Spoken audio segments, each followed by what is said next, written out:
আছেন আপু? ভালো আছি। ভালো আছেন? হ্যাঁ। মনটা তো ভার কেন? কি হয়েছে? ভাব শান্তি নাই? না, শান্তি নাই। স্বামী নাই? না। নারীর জীবনে সবচেয়ে মূল্যবান জিনিস কি জানেন? স্বামী। সেই স্বামী ছাড়াই আপনি আছেন কত বছর ধরে? 10 বছর। 10 বছর ধরে স্বামী ছাড়া আছেন না? প্রেম করে বিয়ে করেছিলেন নাকি না, বাবা মা ফ্যামিলিগতই দেওয়া হয়েছিল। ফ্যামিলিগত ভাবে দিয়েছিল? কি দোষ ছিল স্বামীর? স্বামীর দোষ ছিল অনেক। ভালো যাক, এত কিছু শোনা দরকার। ডিভোর্স হয়েছে তো নাকি? হ্যাঁ, ডিভোর্স হয়ে গেছে। এখন কি একাই থাকেন নাকি বাবা মার সাথে থাকেন? বর্তমান কেউ আমার সাথে থাকে না, আমি একাই থাকি। রাত্রে একাই ঘুমান না? হ্যাঁ, রাত্রে একাই ঘুমাই। আচ্ছা, লেখাপড়া করছেন কিছু কম আর বেশি নাকি? হ্যাঁ, হ্যাঁ, করছি। এখন কি কাজ করেন? আমি এখন কাজের মধ্যে আপনার ফ্যাক্টরিতে একটা চাকরি করি, আচ্ছা, সুতা। চাকরি করেন? হ্যাঁ। আচ্ছা, যে টাকা বেতন পাই এ টাকা দিয়ে সংসার চলে? না। চলে না, না? না।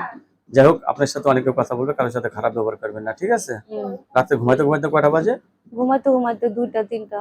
2টা 3টা বেজে যায় না? হুম। একদিকে অভাব, আরেকদিকে স্বামীর চিন্তা না? হ্যাঁ।